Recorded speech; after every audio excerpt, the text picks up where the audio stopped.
નમસ્કાર મિત્રો, આજે તો માં મેલડી કે જે કાબરી બિલાડી બની અને કામરૂ દેશમાં ગયા છે અને કામરૂ દેશમાં પેલી ડાકણોએ કેદ કરેલા કેદીઓને તેઓ રેત નાખી અને એવું ભોજન ખવડાવતા, પરંતુ આજે માં મેલડી ત્યાં હાજર હતા અને ડાકણ જેવી રેત નાખવા જાય છે ત્યાં તો તેના હાથમાં અસહ્ય પીડા ઉપડે છે અને તે રાડ પાડીને ત્યાંથી ભાગી જાય છે અને આજે ઘણા સમય પછી આ ગાંગીના બાબાને અને એમના સાથી મિત્રોને આજે સારું ભોજન ખાવા મળ્યું છે। પણ જેવું આવું ભોજન જમવા મળ્યું એની સાથે બધી ડાકણો ત્યાં આવીને કહેવા લાગી કે આમને આજે સારું ભોજન જમી લીધું છે ને એના બદલામાં આજે આખી રાત એમને એવી સજા કરો, બીજી વાર તેઓ આવી હરકત કરે જ નહીં એવી સજા આજે એમને આખી રાત આપો। આટલું કહીને ડાકણો ત્યાંથી ચાલી નીકળી અને આ બાજુ કાબરી બિલાડી રૂપેમાં મેલડી કહે છે કે કાંઈ વાંધો નહીં, આજે રાત્રે હું પણ જોઉં છું કે તમે આમને સજા આપો છો કે પછી એ સજા તમે પોતે જ ભોગવો છો, એ હવે જોવાનું રહ્યું। અને આ કાબરી બિલાડી કે જે પાંજરાના ફરતે ગોળ ગોળ ફરે જાય છે અને આમ કરતાં કરતાં હવે રાત પડી ગઈ છે અને રાત્રિના સમયે ત્યાં પાંજરા પાસે ડાકણો આવે છે અને આવીને કહેવા લાગી કે તમે આજે અમને છેતરી અને ભલે સારું ભોજન ખાઈ ગયા, ભલે એમાં રેત ના રહી, પરંતુ હવે એ ભોજનના બદલામાં તમારે બરાબર કામ કરવું પડશે, ચાલો અમારી સાથે। અને આમ આટલું કહી અને પાંજરામાંથી એમને બહાર કાઢ્યા અને પછી એ બધા જ માણસોને લઈ અને તેઓ રાત્રિના સમયે ખેતરમાં પહોંચ્યા છે અને આજે એક એવું ખેતર બતાવવામાં આવ્યું છે કે એ ખેતરમાં મોટા મોટા પથરા છે અને વર્ષોથી એક પણ વાર તેમાં એક છાંટોય પાણીનો પડ્યો જ ના હોય એવું પથ્થર જેવું એ ખેતર દેખાડવામાં આવ્યું અને કહ્યું કે આ ખેતરમાં તમારે હળ હાંકવાનું છે અને આ રાત પૂરી થાય એ પહેલાં આ ખેતર તમારે ખેડી નાખવાનું છે, ચાલો હવે બધા જ માણસોને બળદ બનાવી દઉં અને બળદ બનાવ્યા પછી હું પણ જોઉં છું કે તમે કેમ ખેતર નથી ખેડતા, અને જો તમે આ ખેતર ખેડતા ખેડતા જરાક વાર પણ ઊભા રહી ગયા ને તો એમ સમજી લેજો કે તમારી ચામડી ઉખાડી નાખીશ। અને ત્યારે એક ઝાડની પાછળમાં મેલડી ઊભા આ દ્રશ્યને જોઈ રહ્યા છે ને પછી તેઓ 80 વર્ષના ડોસી બની જાય છે અને હાથમાં લીધી છે લાકડી અને ચાલતા ચાલતા તેઓ આ કામરૂ દેશની ડાકણોની પાસે આવે છે ને આવીને કહેવા લાગ્યા કે હે ભાઈ, આ ખેતર તમારા છે। ત્યારે આ બાજુ બધા જ માણસો આ ડોસીમાની સામું જુએ છે, ત્યાં તો ડાકણો પૂછવા લાગી કે ડોસી કોણ છે તું અને અહીંયા અડધી રાત્રે કેમ આવી છો, તારે શું જોઈએ છે? ત્યારે ડોસીમાં કહે છે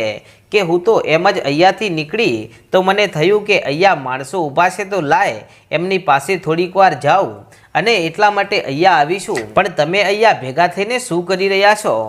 ત્યારે પેલી ડાકણો ખળખળ દાંત કાઢીને હસવા લાગીને કહે છે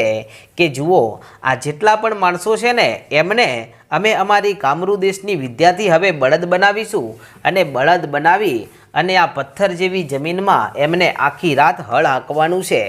ત્યારે ડોસીમાં ખડખડ દાંત કાઢીને હસવા લાગ્યા ને કહે છે કે આવી બંજર અને પથરાળ જમીનમાં તમે હળ હાંકીને શું કરશો? આમાં ક્યાં કાંઈ પાકવાનું છે કે કાંઈ પાકે કે ના પાકે, પરંતુ એમણે બપોરે અમારા હાથમાંથી જે ભોજન પડાવીને ખાઈ લીધું છે ને એની સજા એમને આપવાની છે। ત્યારે ડોસીમાં કહે છે કે આવી સજા ના હોય અને આ બધા માણસોને છોડી મૂકો, નહીતર હું તમને સજા આપીશ। ત્યારે આ ડોસીમાના આટલા શબ્દો સાંભળીને 6 ડાકણો ખડખડ દાંત કાઢીને હસવા લાગીને કહે છે કે અમે આ આખાય અમારા પંથકમાં અમારી રાણીએ રાજ ચાલે છે, પુરુષો તો અહીંના ગુલામ છે અને તમે અમને એમ કહો છો કે તમે અમને સજા કરશો? અરે લાગે છે કે તમને તમારો જીવ વાલો નથી, બોલો। ત્યારે ડોસીમાં ખડખડ દાંત કાઢીને હસવા લાગ્યા ને કહે છે કે હવે આ બધા માણસોને છોડી મૂકવા છે કે પછી તમને જ બળદ બનાવી અને આ આખી રાત હળ હકાવું, બોલો। ત્યાં તો એક ડાકણને ગુસ્સો આવ્યો અને ગુસ્સો આવતાની સાથે તે ડોસીમાને મારવા માટે જ્યારે આગળ વધી ત્યાં તો ડોસીમાએ પોતાના હાથમાં લીધેલી લાકડી આ એક જ ડાકણના માથા ઉપર મારી અને લાકડી મારતાની સાથે તે નીચે પટકાણી અને પછી આ ડોસીમાએ તેને ચોટલો પકડી અને જ્યાં બળદ જોડવાનો હતો ત્યાં આ ડાકણને જોડી દીધી અને કહ્યું હવે તારે જ આ ખેતર ખેડવાનું છે, અને બીજી ડાકણને બીજી બાજુ લગાવી અને હવે વધેલી 4 ડાકણો એકી હારે જ્યારે આ ડોસીમા ઉપર પ્રહાર કરવા જાય છે ત્યારે ડોશીમાં એ બધા ઉપર ભારે પડે છે ને બધી ડાકણોને લાકડીએ મારે છે। ત્યારે આ ડાકણો કામરૂ દેશની વિદ્યાનો પ્રયોગ કરે છે ને ડોશીમાને મારી નાખવા માટે ઘણી કોશિશો કરી અને ઘણી વિદ્યાઓ ડોશીમા ઉપર પ્રયોગ તો કર્યો, પણ આ ક્યાં ડોશીમા હતા તે પાછા પડે। અને આ ઘટના જોતાની સાથે ગાંગીના બાબા ઘણા ખુશ થયા અને ખુશ થઈને બધા માણસોને કહેવા લાગ્યા કે ભાઈઓ, હવે ચિંતા કરવાની જરૂર નથી, લાગે છે કે આપણી કોઈક દેવીએ વાત સાંભળી લીધી છે ને આપણને બચાવવા માટે તે અહીંયા આવી ગઈ છે, નહીતર એવું તો બને જ નહીં કે આવા વૃદ્ધ 80 વર્ષના ડોશીમાં આવી ડાકણો સામે લડી જાય। માટે આ ઘટના એવી છે કે નક્કી આ કોઈક દેવી શક્તિ ડોશી રૂપે આવી છે। ત્યાં તો ગાંગીના બાબા અને જેટલા પણ એમની સાથે માણસો હતા એ બધા હાથ જોડીને ઊભા છે અને આ 6 ડાકણોને ડોશીમાએ ખૂબ મારી અને લાકડીએ માર્યા પછી હવે એમને 3 હળ સાથે 6 ડાકણોને જોડી દીધી અને પછી ડોશીમા કહે છે કે જુઓ બાબા, હું અહીંયા આ ખેતરના સેઢા ઉપર બેઠી આ ડાકણો ઉપર નજર રાખું છું અને તમે હવે હાથમાં લો સોટી અને આ ડાકણોને આખી રાત હળ હકાવો। ત્યાં તો બાબા અને બધા માણસો હાથ જોડીને કહેવા લાગ્યા કે માં, તમારી વાત સાચી છે, પણ આજે તો અમે હળ હકાવીશું અને તેઓ હળ તો હાંકશે, પણ પછી આવતીકાલે તેઓ અમારી ચામડી ઉખાડી નાખશે, અમને ભારામાં ભારે સજા કરશે, માટે અમે આ કામ ન કરી શકીએ। ત્યારે ડોશીમા ગાંગીના બાબા પાસે જઈને કહે છે કે બાબા, તમે મને ઓળખતા લાગતા નથી, અરે હવે તમારો વાળ વાંકો નહીં થવા દઉં, આવું મારું તમને વચન છે કે પણ માડી, અમે તમને ઓળખી નથી શક્યા, તમે કોણ છો અમને જણાવો અને તમારું નામ તો આપો। કે બાબા, મારે મારું નામ આપવાની જરૂર નથી, હું તમને એક જ સંકેત આપું છું, એટલામાં સમજી જજો, તમે વિક્રમ ભુવાજીને તો ઓળખો છો ને? કે હા, વિક્રમ ભુવાજી તો મારી દીકરી ગાંગી અને મારા ખૂબ સારા સંબંધી છે, કે તો એ વિક્રમ ભુવાજીના ઘરના ગોખલામાં બેઠીને હું એ જ છું, હવે અહીંયા નામ લેવા જેવું નથી અને એટલામાં તમે સમજી જાઓ। ત્યારે આટલા શબ્દ ડોશીમાએ કીધા એની સાથે તો ગાંગીના બાબા લાકડી પડે એમ પગમાં પડી ગયા ને કહેવા લાગ્યા કે માં, તમે અમારી વારે આવ્યા છો? કે હા, હું તમારા વારે નહોતી આવી, પરંતુ હે બાબા, તમારી દીકરી ગાંગી કામરૂ દેશમાં તમને બચાવવા માટે એકલી આવી ગઈ હતી અને એ આવ્યા પછી મારે એની રક્ષા કરવા માટે આવવું પડ્યું અને મને ખબર હતી કે કામરૂ દેશમાં એવી ચોકીઓ અને એવી વિદ્યા કરનાર માણસો રહે છે અને ડાકણો રહે છે કે જેમની સામું ગાંગી એકલી લડી નહોતી શકવાની, એટલે મેં એને મારી આંગળી પકડાવી અને કામરૂ દેશની બહાર હું એને મૂકી આવી છું। અને હે બાબા, એના પછી મેં ગાંગીને વચન આપ્યું છે કે તારા બાબાને જીવતા પાછા તારા ગામમાં ના લાવું તો મને મેલડીને ઓળખે કોણ? અને આટલા શબ્દો સાંભળતાની સાથે બાબાના આંખમાંથી શ્રાવણ ભાદરવો વરસવા લાગ્યો ને કહે છે કે શું માડી, ખરેખર ગાંગી મને બચાવવા માટે કામરૂ દેશ આવી હતી? કે હા, ગાંગી કામરૂ દેશ આવી હતી અને બાબા બાળીનાથે તેને ઘણી સમજાવી, એમ છતાં તે માન્યા વગર કામરૂ દેશમાં પહોંચી ગઈ હતી અને એને ઘણી બધી ડાકણો પણ મળી હતી, પરંતુ મેં જ દીકરી ગાંગીને પાછી મોકલી દીધી છે અને હવે હું તમને લેવા માટે આવી છું બાબા, પણ થોડાક દિવસ અહીંયા રોકાઈએ અને આ ડાકણોને જે તમને ત્રાસ આપ્યો છે ને એનો હિસાબ લેવાનો બાકી છે, માટે આ હિસાબ લઈ અને પછી જ આપણે અહીંયાથી જઈશું। ત્યારે ગાંગીના બાબા કહે છે કે માડી, હવે તો મને કોઈ વાતનો ડર નથી, કે તો ડર ના હોય ને તો પછી આખી રાત આ ડાકણોને હળ હકાવો અને લાંબી સોટી કાપી લાવો અને જો થોડી વાર પણ ઊભી રહી જાય ને તો પછી એમના ઉપર પ્રહાર કરવામાં કાંઈ બાકી ન રાખતા। કે ભલે માડી, અને પછી તો 4 માણસો 4 હળ સાથે લાગી ગયા અને પછી તો પેલી ડાકણો હળ હાંકવા લાગી અને હવે તેઓ જો થોડીક વાર પણ ઊભી રહી જાય તો એમના બરડામાં આજે લીલીછમ સોટીઓ પડવા લાગી છે, તેથી જરા પણ રોકાયા વગર તેઓ હળ હાંકે છે અને રાડો પાડે છે અને અંદરો અંદર એકબીજાને વાત કરે છે કે આપણી સાથે આ શું થઈ ગયું? અરે આપણે તો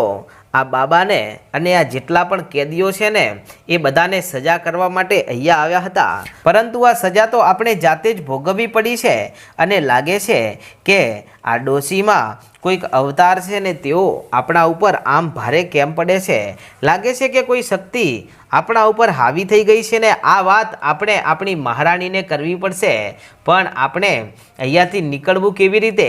અને પછી તેઓ ત્યાંથી છટકવાની કોશિશ તો કરે છે, પણ જ્યારે છટકવાની તૈયારીઓ કરી છે ને ત્યારે ડોશીમાં એમની સામું લીલીછમ સોટી લઈને આડા આવીને ઊભા રહી જાય છે અને કહે છે કે જો સવાર સુધીમાં આ ખેતર ખેડવામાં જો એક ખૂણો પણ બાકી રહી ગયો ને તો સમજી લેજો કે અહીંયા જ તમને જીવતીને જીવતી ભોયમાં ખેતરમાં ભંડારી દઈશ. ત્યારે ડાકણો કે જે ખૂબ જ થાકી ગઈ છે અને આવું કામ તેમણે કર્યું નથી, એમ છતાં આજે એમને આવું કામ કરવું પડ્યું છે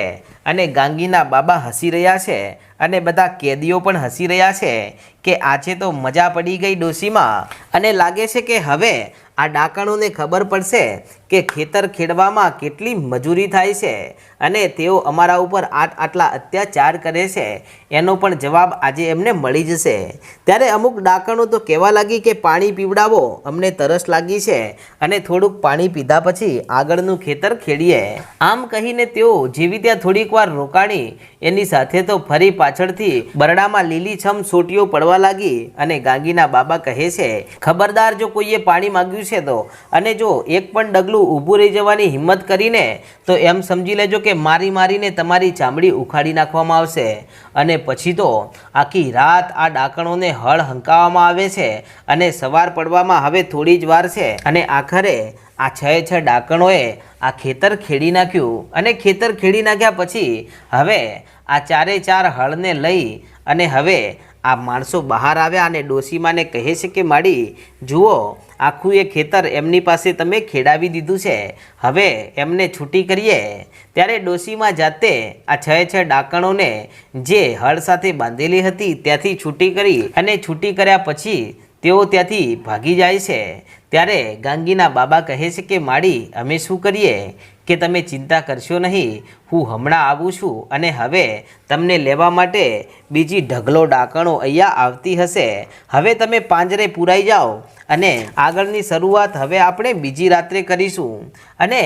પેલી ડાકણો ત્યાંથી ગળગળતી દોટ મૂકે છે અને રાડો પાડતી એમની રાણી પાસે પહોંચે છે અને ત્યાં પહોંચી અને ખૂબ રડે છે. ત્યારે એમની રાણી કહે છે કે તમે કેમ રડો છો? તમે તો પેલા માણસોને સજા કરવા ગઈ હતી તો પછી રડતી કેમ આવી છો? ત્યારે આ ડાકણો ત્યાં બનેલી બધી જ ઘટનાઓ કહે છે કે એક ડોશીમાં ત્યાં આવ્યા હતા અને આવી અને અમને આખી રાત હળ સાથે બાંધી અને આખી રાત એ બંજર જમીન અને પથ્થર જેવી જે જમીન હતી ને એ અમારી પાસે ખેડાવી છે અને અમને એક ડગલું પણ ઊભું રહેવા મળ્યું નથી ને જ્યાં ઊભા રહીએ ને ત્યાં આપણા જે કેદીઓ છે ને તેઓ લીલીછમ સોટીઓથી શરીર ઉપર ઘા કરતા હતા. માટે અમે આખી રાત ખેતર ખેડીને આવ્યા છીએ, અમને પાણી પીવડાવો, અમે થાકી ગયા છીએ અને હવે એ બધા જ કેદીઓને આજે જ રાત્રે ના હોય તો મારી નાખો. ત્યારે આજે આ રાણીને ઘણો ગુસ્સો આવ્યો અને તે 3 તાળીઓ પાડે છે અને 3 તાળીઓ પાડતાની સાથે ત્યાં 50 ડાકણો આવીને ઊભી રહી જાય છે અને પછી આ રાણી કહે છે કે જાઓ એ બધા જ કેદીઓને અહીંયા લઈ આવો, હવે એમને જીવતા રાખવાના નથી. ત્યાં તો 50 ડાકણો સમડી બની અને આકાશમાં ઉડી જાય છે અને જ્યાં આ કેદીઓ ઊભા હતા ત્યાં ગાંગીના બાબા પાસે આવીને બધી ઉતરાણ કરે છે અને પછી પોતાના અસલી રૂપમાં આવીને બધાના હાથમાં ભાલા છે અને કહેવા લાગી કે અત્યારે જ ચાલો પાંજરામાં, નહીતર તમને જીવતા અહીંયા જ મારી નાખવામાં આવશે. અને મિત્રો પછી ત્યાં શું ઘટના બને છે તેનો ઇતિહાસ આપણે આગળના ભાગમાં જોશું. ને તમે આપણી ચેનલ પર પહેલીવાર આવ્યા હોય તો આજે જ આપણી ચેનલ રાજા મેલડીને સબસ્ક્રાઈબ કરી નાખો. જય માતાજી.